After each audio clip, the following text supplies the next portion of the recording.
Welcome into another exciting edition of Locked On Eagles Squad podcast. Louie DiBiase, Jason Martinez, Mark Farzetta with you today. We're going to get into what the Philadelphia Eagles need to do for their next step.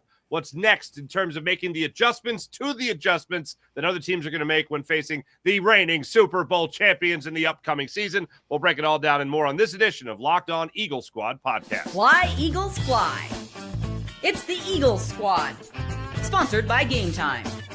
Everything Philadelphia Eagles every week, covering all the big hits and game-changing plays from the city of brotherly love, the way only the Locked On Podcast Network can. Get ready and squad up. It's the Eagles Squad show starting now. We thank you for making Locked On Sports your first listen every day. Locked On Eagles, your first listen every day. Your first listen, Locked On Eagles Squad podcast every day. Well, the days that we're here, Tuesdays and Thursdays at noon, bringing you all the latest in Eagles coverage and asking the questions that you, the fan, want to ask. This particular episode is brought to you by the amazing people at the Gametime app. Download the Gametime app, create an account, and use promo code LOCKEDONNFL. That's promo code LOCKEDONNFL for $20 off your first purchase with the Gametime app. Gentlemen, when I ask this question, a lot of times we can get to the easy answer here is Kevin Patullo. Kevin Patullo needs to be a great play caller. Kevin Patullo needs to be as good as Kellen Moore, who has done it for 6 years. The Cowboys and the Chargers needs to do the same thing. Well, they want a Super Bowl. So now the whole world is going to be gunning for the Philadelphia Eagles. The target will be on their back, blah, blah, blah, all that stuff. So as we know, professional sports, Jason, is always a game of adjustments. When you think about an adjustment that the Philadelphia Eagles need to make in the upcoming season is now, we talked about before the show, we're 5 weeks away from guys trotting in the NovaCare complex for training camp. What's the adjustment they need to make in order to stay on top and in front of the rest of the NFL? This may be the easiest question of the summer, in all fairness. And it's less usage of Saquon Barkley as the specific. That's the micro change. I agree. You just cannot do what you did last year and rely on him to that degree, or it's going to be a self-fulfilling prophecy that he's going to break down. So you've got to find another way. And the ways you do that, number one is you find a capable guy that he can share the backfield with. He's still the main guy. And in key situations, absolutely. But you monitor that and manage you load manage him a little bit in the NFL, dare I say. And part of that is, other guys in the backfield to carry some of that load, especially in short yardage, which is more punishing.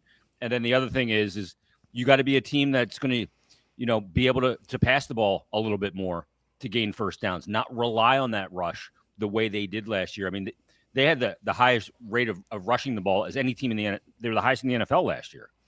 I'd like to see them be about 8th in the NFL in rushing attempts next year. That's one way. And then the other thing, and you mentioned it, it's Kevin Patullo, totally different guy. Sports and to sustain yourself at the top, it's really hard because everybody's gunning for you. You're on the top of the mountain. You're not going to sneak up on anybody. It's evolution. You either evolve or you die. You get knocked off the top of the mountain. They have to evolve.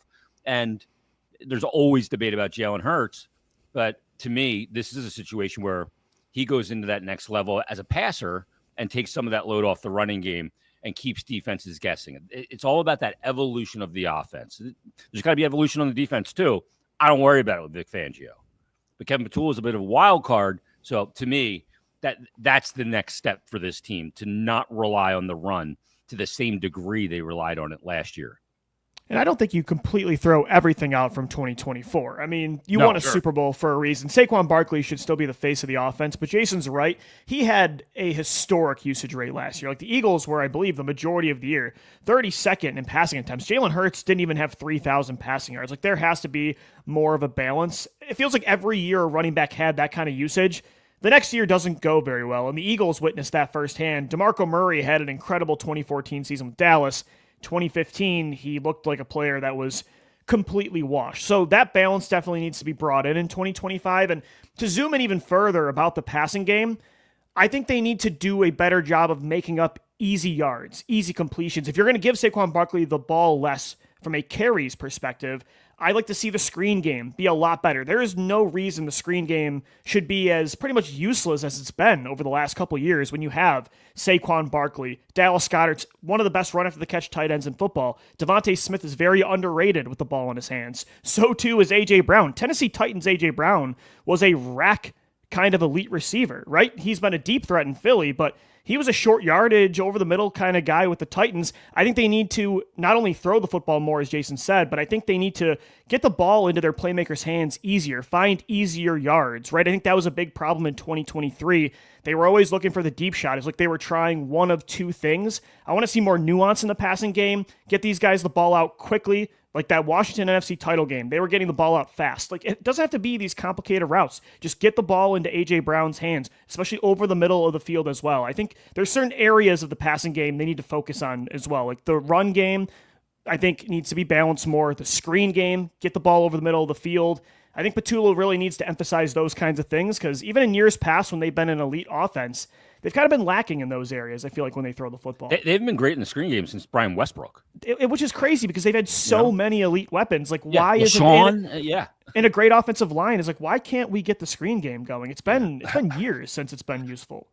I was just going to say, Louie, that's the, I think, what is this, the 19th? Yeah, it's obviously June 19th. This is the day where the earliest someone has talked about the screen game needs to be there for the Eagles. Now, and you're right, but I feel like it's like, oh, it's that time of year again. Like it's that time of year that we talk about the offense adding that wrinkle of the screen. Well, there's game. Not a lot of other things you should fix about a Super Bowl offense. You know, you got to grasp at some straws a little bit. You're absolutely right. But even after a historic collapse of 2 years ago, even after losing a Super Bowl, even after Jalen Hurts' first year as a regular starter in the NFL, you talked about the screen game getting involved. And when you have a guy like Jeff Stoutland coaching your offensive line, and now you have Jordan Mailata, who can be nimble, as we know, his background. You have a guy like Cam Jurgens, who's very similar to Jason Kelsey in terms of how he can get off the line of scrimmage. That's proven by this point. Landon Dickerson is obviously mobile. We hope that he's up to that same par when he comes back. But you have all these guys that can get off the line of scrimmage and block. Like, you have guys that can clear that path the way they used to for Brian Westbrook or LaShawn McCoy. And get on a linebacker. Exactly. You have guys that can do that. Yep. Why not utilize? I would love to see that development. And you talk about easy yards. I think that's a great way to put it. You don't need the 40-yard bomb downfield. I mean, it's nice. It's there if you need it. It was certainly there in the Super Bowl. But talking about high percentage throws, layups is another word for basically a run. Exactly. The Andy Reid line. It's an extension of the run. If you think about it, it's like, but it's not a run. But anyway, run the ball more. The build off this. Definitely build. I think they need to build off a bread and butter play for them, and that's that rub route with Dallas Goedert over the middle. When we went back and talked about the Steelers game or the Saints game in New Orleans. Great run that they had. I think it went 67 yards, run after the catch by Dallas Goedert. The 3rd and 7 we talked about last week against the Baltimore Ravens. Same type of thing. Short pass over the middle of Dallas Goedert, little rub route on that action, and you were able to get downfield. You got that first down in the 3rd and 7, kept that drive alive. Those types of plays, Jalen Hurts can make blindfolded. He also can check to him rather well. So he already has that ability to do it. But if you're able to build off of that and you develop a screen pass, you develop those easier routes for Saquon Barkley where his blockers are right there in front of him. He can get out of bounds, whatever, for anyone worried about him taking a big hit. A.J. Dillon, similar type of thing. Talking about anybody out of the backfield you can run these plays with. You build off of that little rub route over the middle to work on those high percentage throws, those layups, if you will. Then you're going to be spelling a guy like Saquon Barkley. Yes, we still feel should get the ball a lot, still should be the focal point, but you want to be able to throw something at a defense where you can say, yep, you didn't see this last year, and here it is. And build that's also off of that. Let's see the extension of it. And that's also a way to keep Saquon Barkley heavily involved, but in a different way where you're kind of protecting him more. As you said, get the screen game going where there's 3 offensive linemen right in front of him. He's not taking all this contact. I think throwing the football to Saquon more this year should also be an emphasis. I agree, because you get Saquon in a little bit of space. We know that is hell on high water for D to deal with, number one. And he can make that Barry Sanders business decision when you get to contact. Just step out of bounds. Barry Sanders was famous for preserving his body and not just running into walls because, in week 4, when it didn't make sense, he had to preserve his body. So I think the real question is do they have the personnel to execute it? You look at the line, absolutely they do. Absolutely. Mm-hmm. And I got to tell you, offensive linemen love it. They love moving forward. Offensive linemen hate pass blocking because they're retreating. They love the run game and the screen game because they're moving forward. They're initiating contact instead of taking it. That's number one. Yeah. Do they have another back that can be that guy that can give you, 6 targets in a game at 4 catches out of the backfield other than Saquon, plus Saquon with 3 or 4 catches out of the backfield in that manner as well? If you can take 8 to 12 plays and preserve Saquon, whether he steps out of bounds or it goes to another running back, and perhaps you use him in a run situation as a decoy and get it to the other running back or get it to Goddard. And last night, Goddard's a good tight end with the rack yards too. One of the best. Oh, yeah. Yeah. I mean, he can get down the sideline. So to me, the short passing game, it's a ball control offense too. You got guys that can pick up yards after the catch. Like, nobody can tell me A.J. Brown can't pick up yards after the catch. I mean, he's a horse, right? I mean, you've got that element in there. I'd love to see them use that more because to me, that will preserve the pieces in the proper way, balance it a little bit more. And ultimately, when it comes into December and then the playoffs and everything else, they're in a really fresh position to be able to. And then if you need to lean on Saquon in a playoff game, you got to lean on him. You have to. But I think you just got to manage that throughout the entire season. And that's the thing is, like, you can lean on Saquon Barkley the later the season gets in the playoffs. Then you fully unleash him. But we're talking more that first half of the season. How do you make sure he's ready to go for when the games really matter? And I think the short passing game is key. You mentioned, like, other running backs to get involved. I'm really interested to see what they do with Will Shipley in year 2. Like, he was that guy at Clemson. I think he could even be an upgrade over who Kenneth Gainwell was in the receiving game. So Shipley could potentially be that player. I think this kind of evolution of the passing game will come with Jalen Hurts evolving in the pocket. If you get the Jalen Hurts from the NFC title against Washington, and that first half against Washington is really what I'm talking about with the quick passing game, that's the kind of tape I want to see this year. If you get that version of Jalen, the Super Bowl version of Jalen, where he's just carving up defenses, even if they blitz, he's throwing with anticipation, getting the ball out fast. If we get that version of Jalen, then that part of the passing game will come. There's just been in years past sometimes where he holds onto the football too long. He's trying to go for the big shot too much. But I think he's evolving in that way, and it sounds like in camp, like he is getting the ball out fast and carving up his defense. So hopefully that's a sign of things to come. Yeah, 3 and 5 steps, get it out. Exactly. You're gonna have to go to the 7-step drop at times to stretch the field. But that 3 and 5 step, quick, boom, get it out of your hand. That's what made Brady so good, right? I mean, he would always take the easy completions, and it just felt like they were never playing behind the sticks, and that's so important. Yeah. Will Shipley, by the way, in his last 2 seasons at Clemson, combined for 69 receptions. Nice. While he was at Clemson, so that's something to help them out. Certainly, I would love to see that develop. Now, you mentioned something really interesting there, Louie, as far as Jalen Hurts is concerned, and I know we've touched on this in the past, but we really haven't took a deep dive into it. One of the best things of last year, in terms of, forget about the accolades and the Super Bowl championship and all that stuff, just in terms of the way the game was played, a big concern, at least for me, was Cam Jurgens last year. And I don't mean anything that has to do with his physical play. My biggest question was, how is he going to help shift protection for Jalen Hurts? How is he going to help call out protections for Jalen Hurts? How much of that is going to be on him? Because you're talking about Jason Kelce, one of the best to ever do it, and his communication with his quarterback. How is it going to work with a guy that's never played center at the NFL level before and a guy like Jalen Hurts? Well, it turns out Cam Jurgens aced that test. And one of the reasons he aced that test is because Jalen Hurts took a major step forward in what the offense did in shifting protections and calling them out. That was – I didn't have that one on my card. I did not think that was going to happen in the upcoming season. Yeah. Pre-snap read, exactly. Yep. So when we talk about Kevin Patullo, I think we're talking about a very similar thing where you're talking about the mental aspect of the game for Jalen Hurts growing. Talk about adjustments. Talk about taking the next step. This isn't the Donovan McNabb offense, and I don't mean to throw Donovan under the bus, but one of the things that he always got knocked for was he didn't have the mental wherewithal or the authority, for that matter, to change things at the line of scrimmage. That's why when he went to Washington, he got benched in the final 2 minutes of a game in Detroit for Rex Grossman, because that part of the game was not a strong point for Donovan McNabb, as we experienced in Philadelphia in the Super Bowl in 2005. But Jalen Hurts seems to continue to take steps to be a master of the craft. Outside of his physical capabilities, which are obviously off the charts, the way he is, the cliche is student of the game. He proved that last year that he could take a course and ace it. Now you have another opportunity here that is not that much unlike Brian Johnson taking over the offense, where it's another in-house hire, a guy that you already know pretty well, and a guy that's being asked to keep the level of offense at exactly where it was prior to him taking over that responsibility.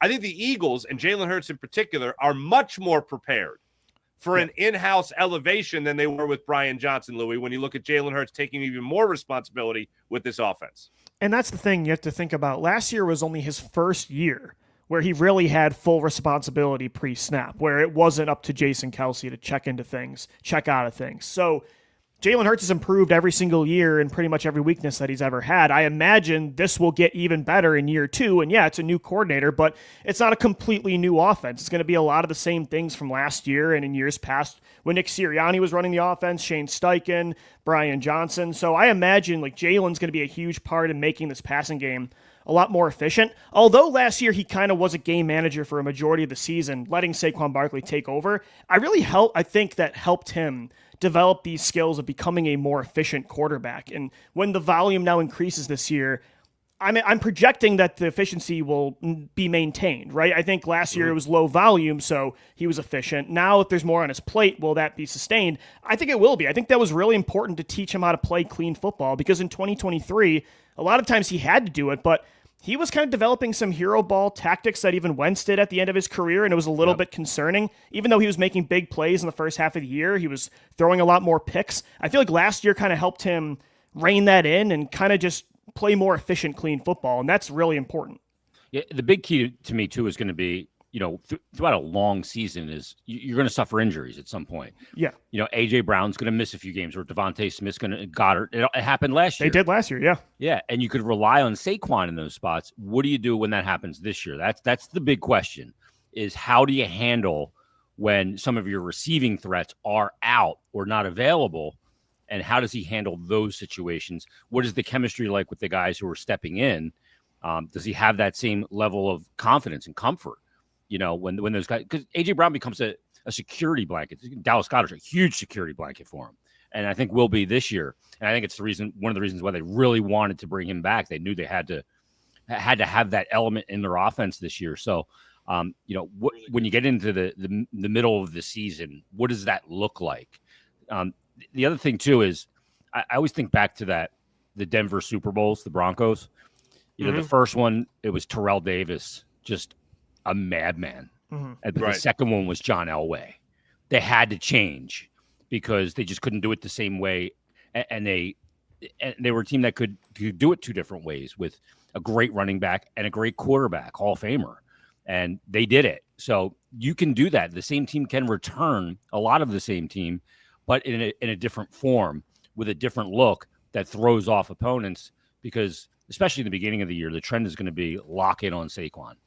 That's what defenses are going to try and do. And by doing that, you can exploit that.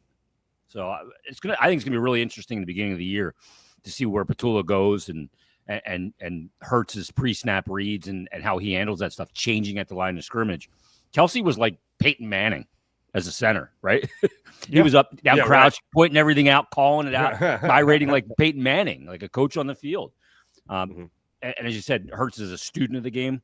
So I think he would relish that role. He'd love to have that more control on the field based on what he sees pre-snap. Yeah, it was the play against the Saints that I remember Dallas Goedert saying, "Oh yeah, that was the call." That Jalen saw it, recognized it, checked down to the play, and that was that. And then I remember it became such a common theme that later in the season, and it might have been after the Steelers game, which we're going to talk about today, where the passing game kind of got back on track. Jalen Hurts was asked about a specific play, and he said the question was, "Did you check to that, or was called from the sideline from Kellen Moore?" And he said, "You think everything's a check?" Just like that. Like, it's not all me. Let's give credit where credit's due around here. So certainly a bigger role that he took in terms of calling the plays when it came to the offense. Now, as far as Saquon, go ahead. One other thing about the next step too is they've got to get off to a better start. You cannot chase games. They got away with it last year. The lack of scoring in the first half through the first quarter, 10, 11 games last year was alarming. The fact that they had the record they had, frankly, is stunning, because when you're chasing games in pro sports, you have to do things that that you don't want to do. You have to put the ball in peril more because you're chasing the scoreboard. So they've got to get off to better starts.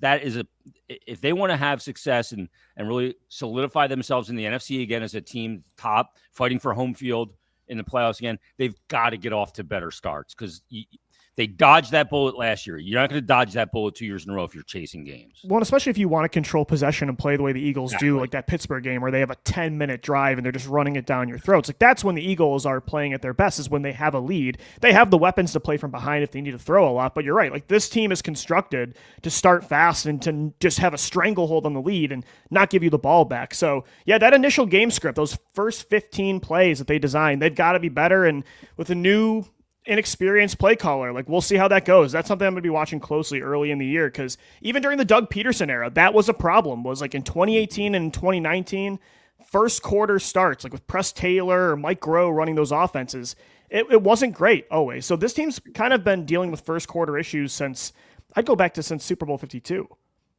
Mm-hmm. Yeah, no, I'm with you. And the other thing is, coaching's fingerprints are never more on the game than they are in the first, as we know, 15 plays first quarter, essentially. Yeah. So it's like, what are you guys doing all week? You came out with this plan to beat the Steelers. You came out with this plan to beat the Cowboys, and you're falling behind. You're not scoring. Like, what are you doing? So, okay, everything we prepared for that we thought was a good idea was a terrible idea.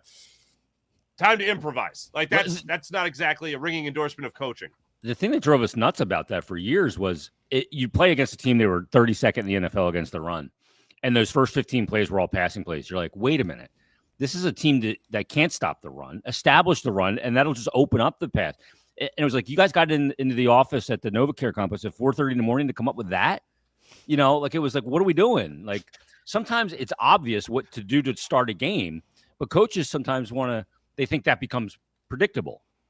But if a team is bad against the run, then just jam it down their throat. Like, give them no choice because the Eagles can do that with their offensive line, with their run. If that's the way to start a game, like, I'm fine with them going heavy with Saquon to start a game. It's the whole game that you got to manage. For sure. If you need to establish superiority, because when you have those drives, like the Eagles came out of halftime a lot of times and had those 10-minute drives, they demoralize the opponent. That just takes their heart and puts it on a stick. And you've got the game right there. And they did that a lot where they came out in the second half and did it, but they just couldn't seem to do it in the first quarter. It's kind of an anomaly. Yeah. All right. When we come back, gentlemen, I want to jump into a couple additions that could be made. And one guy that's turning heads. We always talk about this time of year as being the time of year. Don't get in trouble. Don't do anything stupid. Don't be renting any yachts or anything where trouble happens, apparently. But we're going to get into the conversation that has to do with A.J. Brown, seeing him on the practice field, and somebody that has a very familiar name is getting, thrown about when it comes to a potential joining of the Philadelphia Eagles. We'll talk about that when we return. This is Locked On Eagles Squad podcast. Let me tell you guys about Monarch Money. You ever look at your bank account and go, where did the money go? Well, Monarch Money has you covered. Monarch Money, you can't think of as just some kind of budgeting app or anything like that. When you think about Monarch Money, you have to think of it as a financial command center, a personal CFO, if you will. You can track your accounts, investments, and spending all in one place, so you stop just managing your money and start building wealth. When I started using Monarch Money, I started to realize just how much money I was spending on food deliveries. That can always sneak up on you. So make sure you're taking advantage of what Monarch Money is offering. Monarch Money right now, for instance, let's just say you just got engaged, maybe just moved in with your significant other, joint accounts. That can be stressful. Monarch Money helps manage money and make it smoother than ever with your partner. When you talk about tracking shared accounts, personal accounts, setting goals, and staying on the same page without all the stress. So take advantage of Monarch Money. Take control of your finances with Monarch Money. Use promo code LOCKEDONNFL. That's promo code LOCKEDONNFL at monarchmoney.com for 50% off your first year. That's monarchmoney.com. Promo code LOCKEDONNFL for half off your first year. Also, gentlemen, this particular episode of Locked On Eagle Squad podcast is brought to you by FanDuel. New customers can get $200 in bonus bets with their first $5 bet when it wins on FanDuel. So now's a great time to sign up for new customers. $200 in bonus bets when your first $5 bet hits. All right, Louie, I think you've already done something on this with Locked On Eagles YouTube channel. Make sure you guys are liking and subscribing, by the way, to Locked On Eagles YouTube channel. Louie DiBiase has you covered 5 days a week, more than that, actually, with all your Eagles content. So, Louie, I know the name Asante Samuel means a lot to Philadelphians, but Asante Samuel Jr. supposedly out there and available. What do you make of the potential meeting between Asante Samuel Jr. and the Philadelphia Eagles? Yeah, besides the fact that it'd be really cool to see Asante Samuel Jr. wearing number 22 for the Eagles, like Jeremiah Trotter Jr. is wearing 54. Like that would, the fan of me just thinks that's awesome. It's an idea for, I think, not right now, but for maybe later on during training camp at the end of July, maybe early August. It sounds like that might be the timetable anyway for Asante signing a contract. I want to see what Kelee Ringo does throughout training camp first. Like the Eagles clearly are invested in seeing through this just project they've had with Ringo over the last couple of years. They didn't really bring in any real competition in free agency. I don't see Adoree Jackson as the competition that others do. They didn't draft anybody with a top 3 round pick. They didn't go after Jair Alexander. He signed a 1-year, $6 million deal with Baltimore.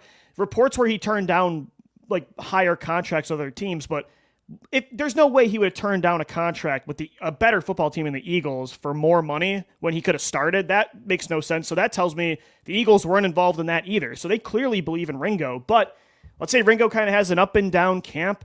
I don't hate the idea of Asante. I think he might drive Fangio a little nuts with his inability to tackle, and he does get injured a lot. But this guy has had some elite moments as a man coverage corner since 2021, and I think he could be a potential upgrade over Ringo, but I want to see first like what he looks like in camp because he had a really good spring and early start to the summer at OTA, so they want to see that through, but he's definitely like an interesting plan B, like I would say around early August if he's still available. Little risk, a little high reward. Yeah, high variance player for sure. Yeah, no doubt. And like it is cool to see Asante Samuel Jr. on the team after Asante's time here. And Asante was one of those guys. He was like the coolest dude in the world. You know what I mean? Like I remember totally. Back when he was playing here, I was doing I think I was at WIP at the time, and I was doing that Monday football show at Kaminsky's. And one week it would be Quentin Michael, the next week would be Sheldon Brown, and they would rotate every week. And they come in and we do an interview, and then they meet the fans, sign a bunch of stuff every Monday after an Eagle game. And one week neither Quentin or Sheldon could make it, and Asante came. And it was just such a different vibe. Like he walked in with the dreads and just chill. Looked like he had a good time in his car before he came in. But like it was like, dude was like just a bigger and I love Sheldon and Quentin Michael, but he was just like a bigger spectacle. It was like he's almost a freak the way he could move on the field, and the boy moves the same way. He can ball hawk, right? Track. Yeah, he had 3 picks in the first half of a playoff game in 22. I mean, he could track balls like that. So. He's a high-risk guy, but, again, you only do it if you feel like you've got a little nervousness about what you have now. It's kind of a security blanket type thing. So it doesn't make sense right now because maybe you cut the legs off of another guy by bringing him in. And well, where do I fit all of a sudden? That's, somebody breathing down my neck now. I think you want to give him the full chance to prove himself before you do that. But I think he's absolutely an option. And I don't mind a legacy kid coming in here if he can play, and Asante Jr. Samuel can play. That's the thing is if you bring in a player like this or Alexander, they're starting, right? Like an Adoree Jackson is an option, but he doesn't replace Ringo automatically. If you bring in Asante Samuel, I think it's to start. So that's why you wait. You got to utilize him. Yeah, you have to. Yeah. Plus, he's not going to sign. It's the same reason you sign. Yeah, it's the same reason you signed Justin Simmons, in August. It's the same reason that's going to go down. You just wait. You wait on this, man. You wait, and then he comes there. Andrew Kuba better be great this summer. Let me just tell you. Oh, you mean the guy they're auditioning? Or Mark's going to be every day, please, like on Justin Simmons watch still. I'll be banging that drum. But all right, so you look at Asante Samuel Jr. Obviously, a second-round pick, talent's there, potential's there. Shoulder injury last year, he gets IR'd with the Chargers. You want to see how the offseason goes in that regard. You want to make sure that you can trust him as far as staying healthy. Yeah, I worry about the shoulder. Are certainly there. Yeah, the skills are certainly there with him. And I think you're right, Louie. If you're making that acquisition, especially later on in camp, it's because you don't like what you see. And you already mentioned it. I was going to set you up for it. I know that you have become president of the Kelee Ringo fan club when it comes to that. That's going to be the starting corner opposite Quinyon Mitchell when they're in their nickel, and Cooper DeJean is back in the slot. So for me, I think he would bring some to the table here. I think he would be your best option.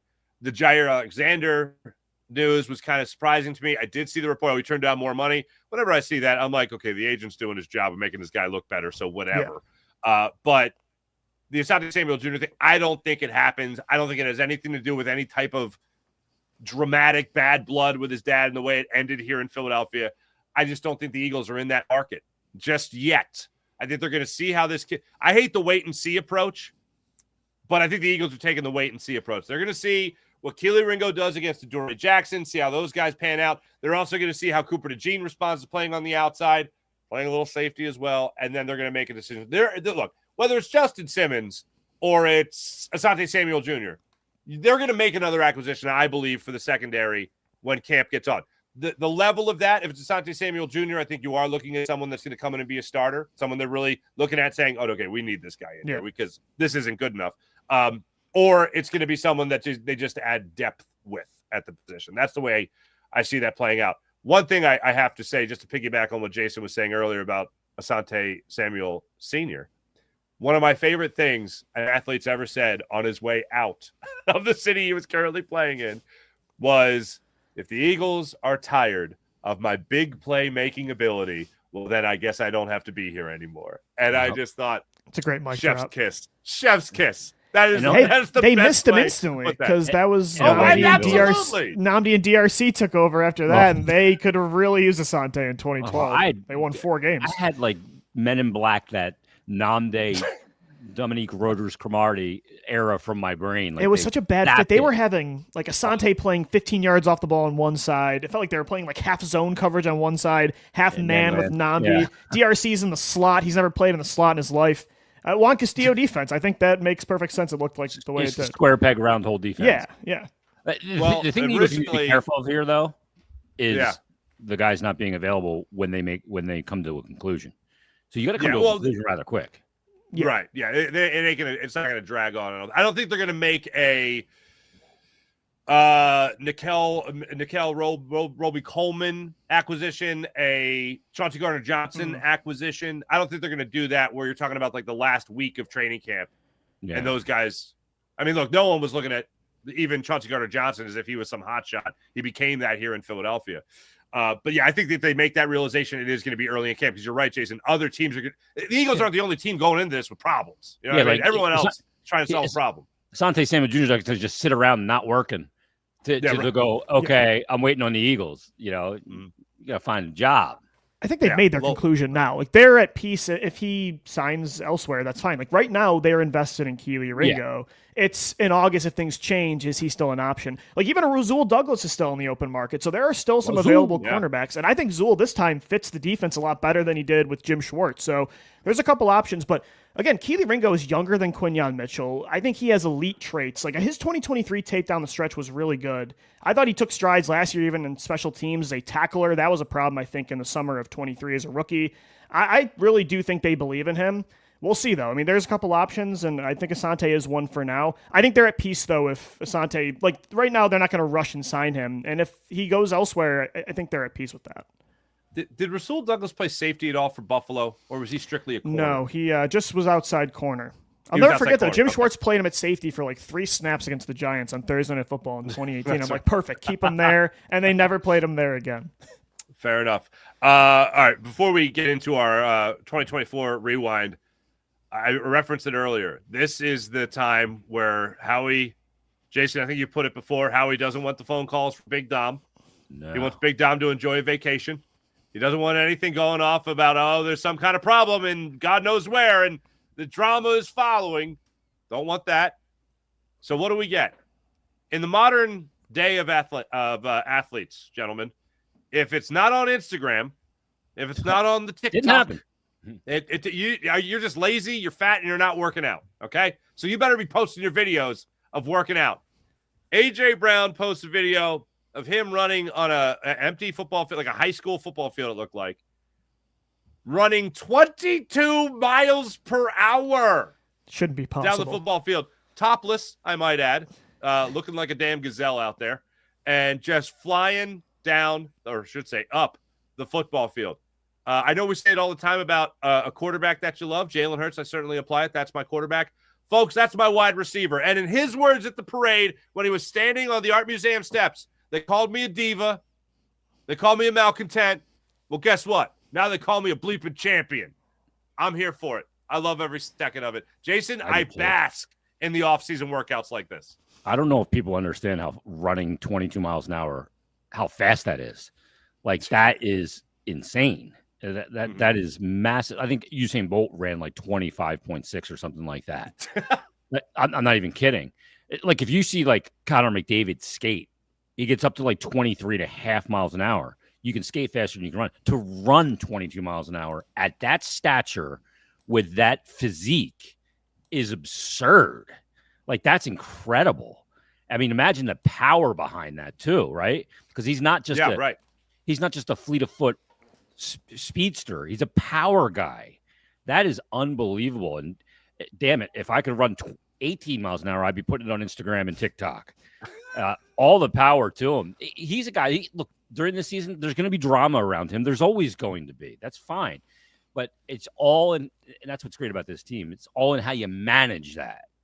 Him reading the books on the sideline, that could have gone sideways. And a lot of teams, it would have gone totally sideways and derailed them. But when you have such great leadership, let's just stay on the offensive side. You had it on the defense side with Brandon Graham, too. Had so much respect there. But you got guys like Lane Johnson and guys that just keep everything in order. They let things percolate because guys got to be who they are and they got to be their personality, but they don't let it disrupt the entire football team. It doesn't become everything doesn't become about that player. Even if sometimes on the media side we get obsessed with it, they're not obsessed with it in that locker room. Him putting that out makes me really excited about him this season. And, since they set a training camp date, that's when I go, okay, now there's a tangible goal line to get to here. So, like, this is when I start to really kind of get the juices going, even though the next 4.5 weeks are pretty dead in NFL world. And Howie doesn't want the phone to ring. Big Dom doesn't want to hear the phone ring. No calls from Cabo or anywhere else. You want to just kind of chill out now, the calm before the storm. But damn it, 22 miles an hour is no joke. That's some speed. So I'm not saying I'm starting AJ Brown drama here, but I am curious. Here we go, Louie. I'm not. Like, look, this is AJ Brown. Like, I think we know who he is the past few years. This is what a receiver does. But I've heard comments, and all of it I think is you can interpret as really good. Like him talking about after winning the championship, it not being as great as what he thought it might be. Like, he's more about the process and about dominating his craft. And then like all these motivational videos he's been posting about him just really grinding and being all in. Him even like commenting about how the offense needs to evolve. I really do think, I'm not saying he has selfish motivations this year, but I am curious like how he'll react if the offense is stylistically the same as last year and he's not putting up 1,300 to 1,400 yards. Like I do really think he's very motivated this year to have like a dominant season with career highs. I'm not trying to interpret this in like a dramatic way, but right. I do think he wants them to throw the football more. And just like hearing some of his comments, I'm kind of curious about like where his head's at. I'm not saying like winning isn't the priority for him anymore, but yeah, I think some comments make me wonder, like, is he going to be okay with the targets he got last year? Or does he want to get back to, does he want it to get back to what it was in 2022, 2023? Okay. Here's what I'll say. Full circle. Immediately to that point, though. Yeah. He played in 13 games last year and still had 1,000 yards. Oh, for sure. Like, yeah. AJ, here's my thing, and I agree with you. It's a good point. I don't think it's a hot take point. I think it's a very realistic thing. Yeah. Then AJ, not for nothing, don't get hurt. Like, I know it's not as easy as that, but if you didn't get hurt, your number is probably right. Though he's around probably what 1,300, 1,200, 1,300 again. So that's a good point for sure. Well, here's the thing: is that lends perfectly to what the Eagles need to do in their evolution. Mm-hmm. Get the ball now. If I'm AJ Brown, I do have a problem if they're throwing the ball a bunch more, but I'm not getting more. Yeah. He's got to be part of it, and they have to make a diligent effort to make him part of it.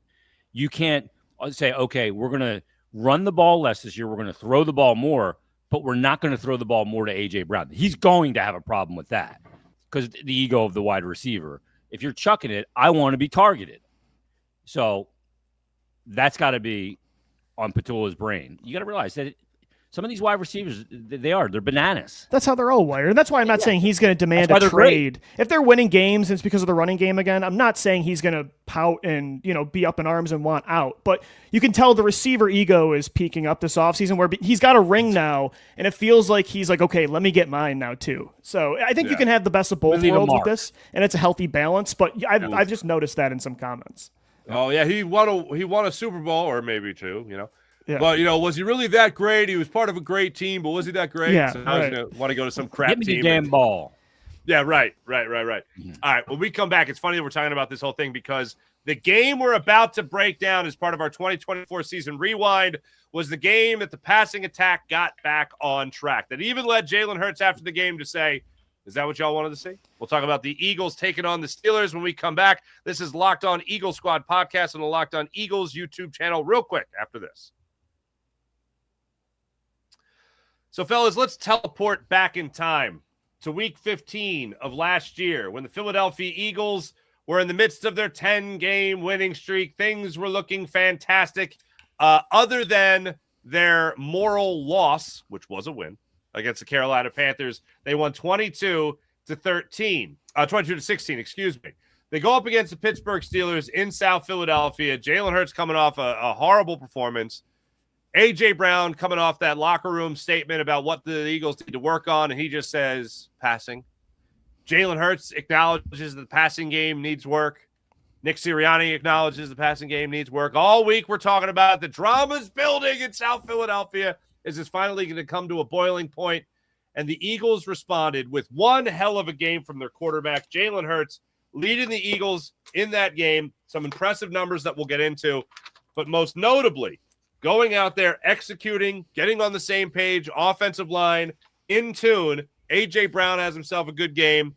The Eagles handle their business to be able to secure that victory over the Pittsburgh Steelers. Jason, when you look back to this game, week 15 of last year, what jumps out to you? I was worried going into it because Pittsburgh was a good team, number one. Number two, if Pittsburgh wins, I got to deal with my in-laws up my keister about it because they're all from Western Pennsylvania. But the biggest takeaway I remember from this game was that the Eagles just had the ball the entire game. They had the ball almost 40 minutes in the game of the 60. They just controlled it. And, I mean, when you do that, the other team's offense is just sitting on the sideline and feeling helpless. And the Eagles just controlled the game. And it was really remarkable because they went out and it wasn't a big Saquon game. They put up over 400 yards of offense.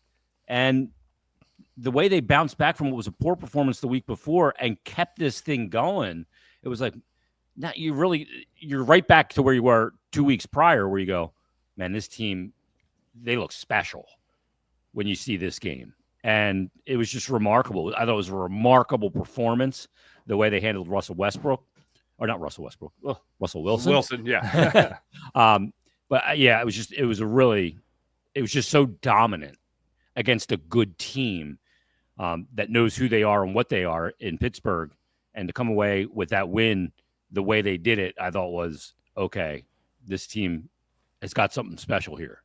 I think it was the most important game of the season because you had to see them throw the football like that. And they can say that, I think Jalen Hurts it was a cool moment, but the press conference, so that's what you wanted to see. He made it seem like the passing drama was all media created.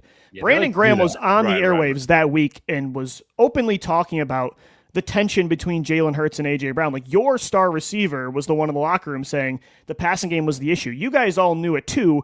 You wouldn't know way that they would have threw the ball 32 times for the first time in months just because the media was on them about it. Like, no, they made a concerted effort to throw the ball as much as they did. Saquon only had 65 yards on the ground that game. Jalen finished 25 of 32, 290 through the air and 2 touchdowns. Like, they knew. Even the comment is just because we don't do something doesn't mean we can't, Hurts said. But they needed to know that they can do it. Like, they hadn't done it since before that. The Cincinnati game was the last, really big passing performance from Jalen. So they needed to have that confidence boost heading into the playoffs, and they did it. A.J. Brown had over 100 yards. Same with Devontae Smith. I think that maybe was the most important win of the season. That's a great point. And I'll go back to the word that we talked about Tuesday, which was atrophy. Yeah. The passing game atrophied. That's what I saw in the Carolina Panthers game and just about everybody else, including A.J. Brown, including Jalen Hurts. But unfortunately, Louis, to your point, just because the media is acknowledging a problem that the team is having doesn't make it the media's fault that they're having that problem. Now, what we saw against the Panthers was terrible, and that team's not winning the Super Bowl. What you saw against the Pittsburgh Steelers, now I believe there was 2 key games for last year in terms of confidence. Steelers, absolutely one of them. The other one still for me was week 1 against the Packers. The Eagles had to win that game. It was the most pressure in the history of week 1s. The most pressure ever on one was the Philadelphia Eagles against the Packers. Brazil. Week 1. I don't care where. I don't care it was Brazil. I don't care where it was Brazil. You had problems, and those problems followed you to South America. Okay, you had below to win the that equator. game. They won the game. Yeah, below the equator. For goodness sake. So the Eagles come out in this Steelers game, and I just remember when it was all over and Jalen Hurts put up the numbers. Now, it wasn't 300 yards, but still 290 is pretty damn good. 2 touchdowns, pretty damn good. Controlling the game throughout. A 10-minute drive to really ice the game. That was also a big part of it. I remember after that, even before Jalen Hurts said, is that what you all wanted to see? Yes, it's exactly what I wanted to see. I wanted to know that the passing game wasn't dead. I wanted to know that you weren't just going to have to rely on Saquon Barkley. I wanted to know that if you went into the playoffs and teams were just all about scheming to stop Saquon Barkley, that you, Jalen Hurts, and this passing game could still win a football game. And after that Steelers game, I went, yeah. Big and they exhale, needed to see it too, big because sigh of relief. they needed to see it too, and they know it, because there's no way, again, if it's all media created, they wouldn't have completely changed their game plan. Again, before that football game, when was the last time they had at least 30 passing attempts? Like the first month of the season? They completely changed everything because they, too, knew that they needed to see that before the playoffs. And if they don't have that kind of performance, do they have the game they did against the Commanders in the NFC title? Does Jalen have the confidence he did in the Super Bowl? That was, I agree with your take about week 1. I think that one and this Pittsburgh game, like, it was such a massive confidence boost heading into the year. The other area was a huge confidence boost. We talk so much about offense and Jalen Hurts, and rightfully so. The second half, the Eagles didn't give a point. Yeah, the defense was spectacular. They were spectacular in the game. And they were getting the Pittsburgh Steelers on and off the field very quickly, which is why you see a 39-52 time of possession to 20 minutes and 8 seconds. Their leading runner was Najee Harris with 14 yards. Yeah, with 6 carries. They were monsters. They just fed it to them the entire game. And when you see that and you go, I think this game, even though Hurts didn't have the 300 yards, it was the way it looked stylistically and the confidence it looked at. The team looked like they were clicking on all cylinders. And then when you come out in the second half and you goose egg them and you just don't give them any opportunity to crawl back into it, to me, that's when you start to go, wow, this is a really well-rounded football team. We focus on offense a lot, but the defense in this game was another huge takeaway where you're going, wow, that was a great performance on their side of the ball too. Yeah, and the other thing was, unfortunately, and we'll get into this a little bit more, that was the last time we saw Jalen Hurts in the regular season sling it. I mean, you're talking about 11 snaps after that against Washington before he got hurt. This was the lasting impression we had of Jalen Hurts going into the postseason, as crazy as that sounds. And the Eagles wouldn't really miss much of a beat. Now, Louis, to answer your question, you're talking about earlier in the season, he threw 38 times against New Orleans. That was that tight game. Mm-hmm. And after that, never threw more than 30 passes, got to 28 against Washington. And everything else was right there. The game they needed to see it was the game against the Steelers, and that's where you were able to see the passing game. And like you said, really take control. If Jalen doesn't have that performance, then he gets concussed against Washington. Like, is this offense the same in the playoffs? Like, I don't know. I mean, if he was injured like that could have changed everything. So, yeah, I mean, a massive game. He only threw 30 times before that week 3. I mean, it was one of the coolest mic drops of all time. Like, for them to drive the first drive, go all the way down the field and throw it every time. And then it's A.J. Brown and Jalen connecting on the touchdown, and they do the celebration. It is one of the coolest mic drops I've seen in sports. You know what? Good for him, because there have been so many instances where he has been the humble guy. If there was a moment to kind of stick your chest out for a second, hey, good for him. I'm with you. I don't fault him at all. As long as people aren't looking at media, talking heads as if we were causing the problems in the passing game. Just because you acknowledge a problem doesn't mean that it's our fault. There was definitely a problem with the Eagles. They corrected it. They put a lot of confidence in us after that. Let's get a comment or two in here. We haven't gone to the comment board in a while. I guess some linebacker talk in the chat right now. There is some linebacker, but your boy Smael. Matthew Greenwood, I like Smael Monday a lot. Moody. How do you say his last name? But let's get ready to go. Oh, Smile Mondin? Were you talking about? Mondin. Thank you. Mondin. Liking. The fact that they let Oren Burks go for $2 million tells you they are happy with the linebacker room. That's true. I agree. Yeah. Here we go. Jeremy's also on the. I think Ringo will be a stud. There you go, Luigi. Yep. There we go. I like what I saw in 23 from him. The way he played, great size and speed from him. Well, he's just got to figure out how to play zone. Like, I think that's one thing. Fangio, he could be in his doghouse if the mental part of the game has to slow down for him for sure. We were talking about the screen game earlier. Bob Brown, just keep Smitty out of the screen game. Yeah, he's the lead blocker. That was the problem last year a lot, is these screens. It's not like you mentioned earlier. It's not Jordan Mailata and Landon Dickerson leading the way. It's 185-pound Devontae Smith lead blocking. Like, when we talk that, about the I screen agree game, with. That Dotson bubble screen used to drive me nuts last year. Oh, God. When we talk about the screen game, we're talking about Tua running back. Correct. We're not talking about let's get Devontae Smith as a lead blocker for Quez Watkins at like that game in Seattle, okay? It felt like every time they gave John Dotson the ball last year, it was that little bubble screen, like he steps 1 yard behind the line of scrimmage and Devontae's the only one leading him, and there's another corner unblocked and they get 1 yard. So yeah. I'm with you. All right, when we come back, we're going to take a look at the next game, and this one caused a lot of concern. And at the same time, I got to be honest, I had a lot of confidence after this one. What it took to lose the game made me feel a lot better about the Eagles' odds of beating Washington when it mattered most. We'll talk about that when we return. This is Locked On Eagle Squad podcast. Back real quick after this. So the Philadelphia Eagles come off this victory against the Pittsburgh Steelers. They handle their business easily, I might say, to the tune of 27-13. And then they got to go to D.C., take on the Washington Commanders. This one, unfortunately, didn't end well with the Eagles taking the 36-33 loss.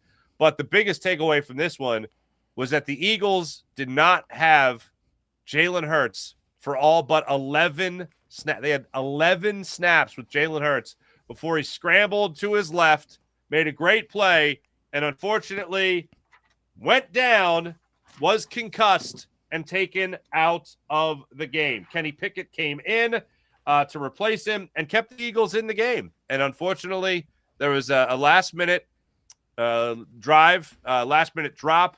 Everything fell apart, unfortunately, for the Eagles, and that was the end of their 10-game winning streak, Louie.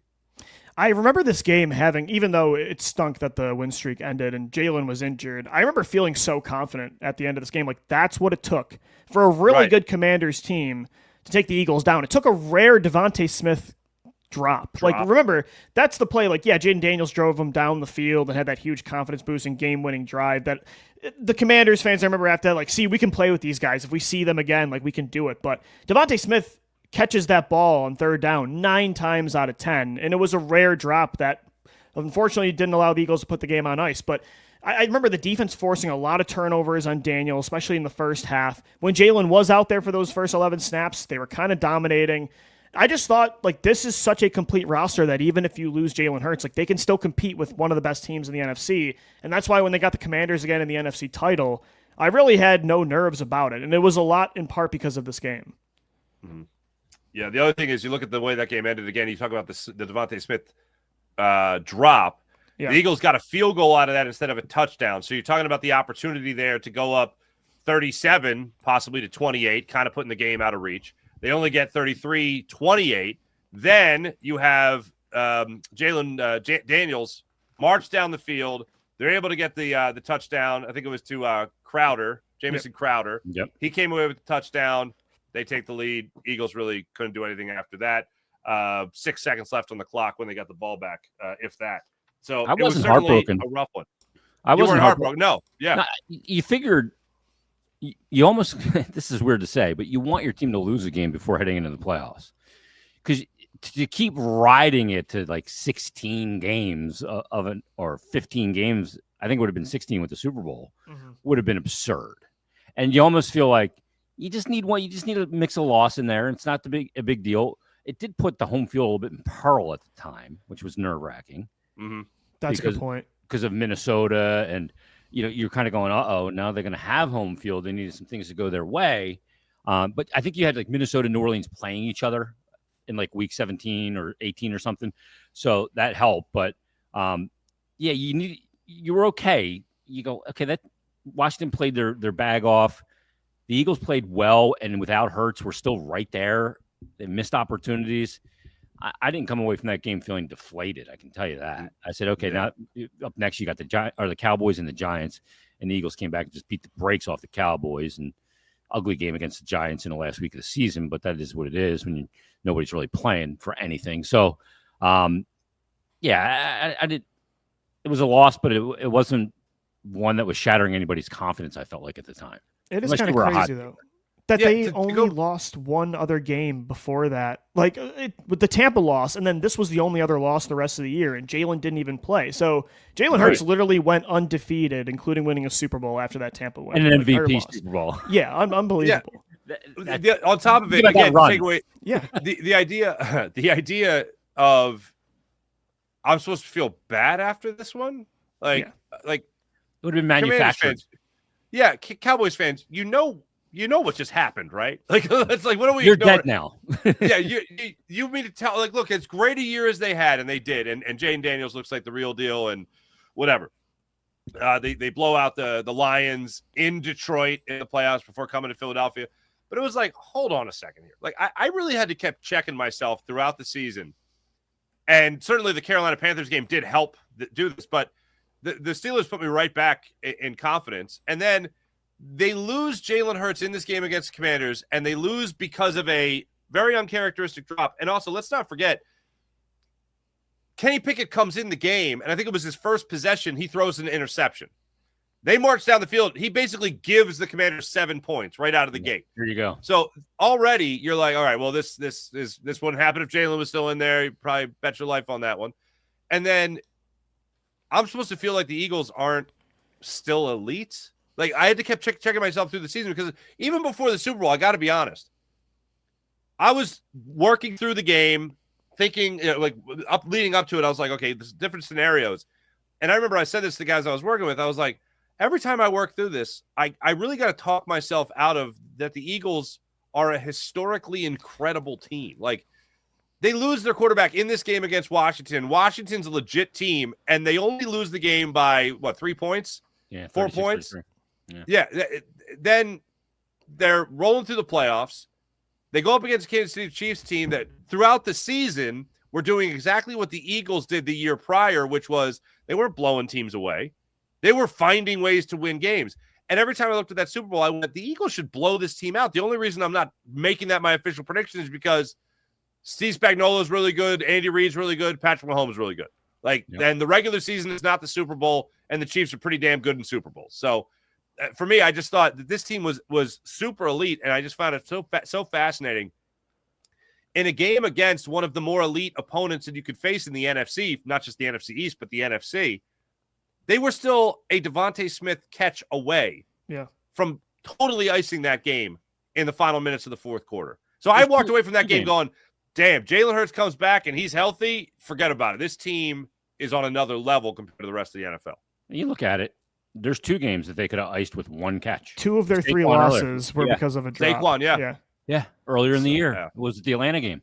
Mm-hmm. It's amazing that had Saquon caught that ball and Devontae caught that ball, you're looking at a 1-loss season. Yeah, like in a league that plays 17 games now too. I mean, it's just incredible. The year, which I think speaks to your point, Mark, that that was the best Eagles team I've ever seen. I think easily. Yeah, I agree. And this game was like a huge example of that. Like, Mark's right. The Washington loss was one of the biggest proof is in the pudding moments of that season that showed you like they're historic. And I think he's right. Like, I don't think we're used to that. So we kept almost like talking ourselves out of how special they were, but they were that team until the end. Space. Yeah. When is the Philly thing going to happen? And it never happened. We always look for the anvil to drop over our head. It's like this feels too good. What's happening? The string is like fraying above our head and we're waiting for it to fall. So we're really uncomfortable in this spot because we've gotten our hopes up and shattered so many times and it just didn't work out. The other thing with the Commanders real quick is Jaden Daniels had a great year, He looked good in the playoffs. He's an interesting player that you're going to want to watch this year, too. A lot of guys have gotten off to a really good year one, good start in the NFL. I mean, even in Washington, you look at RG3. But year two is where it's like, okay, people kind of know what you are now. And they're going to defend you a little bit differently. So it'll be interesting to watch. I think he's going to be a good quarterback. He's just so long and reads defense as well. Obviously, all the physical attributes are there. I don't think he's going to put himself and his body in the position that obviously RG3 did, where he would just get blown to pieces all the time. So I think they're legit. They're obviously the biggest impediment to the Eagles in the NFC East. Oh, I agree. Also, one more thing from this game here with Washington. Jeremy reminded me. CJGJ got disqualified. Yeah, I forgot about that in the second half. First possession for the Commanders. Eagles have a fumble recovery, I think it was, and then Smith recovered the fumble. CJGJ gets disqualified. And didn't from the he game. get his helmet taken off? Like, it was a ridiculous. He got his helmet taken off. Yeah. He didn't do anything. I don't think when he got ejected. Retaliation is the retaliation. Yeah. For everything else. Yeah. Whatever. The instigator. It wasn't the instigator. It was the retaliator. Yeah. Right. Hey guys, another fun-filled Locked On Eagle Squad podcast. We appreciate everybody joining us here in the chat. Everyone liking and subscribing on Locked On Eagles YouTube channel. Louie DiBiase right there as you covered each and every day for your Locked On Eagles YouTube content. So make sure you guys are liking and subscribing and listening to the podcast as well. Jason Martinez has you covered for your Locked On Eagles postcasts during the season. Him and Harry Mays. Harry Mays had the day off today. I'm Mark Farzetta. Looking forward to be back with the Locked On squad, not for the Eagles, but for the Phillies tonight for your Locked On Phillies postcast. You guys can also catch me daily on Locked On 76ers with Keith Pompey. Not a whole lot going on with the 76ers right now. All things Ace Bailey right now. Thanks for watching. Thanks for listening. Like and subscribe. Be back with you guys next Tuesday right here on Locked On Eagles YouTube channel. See you guys then.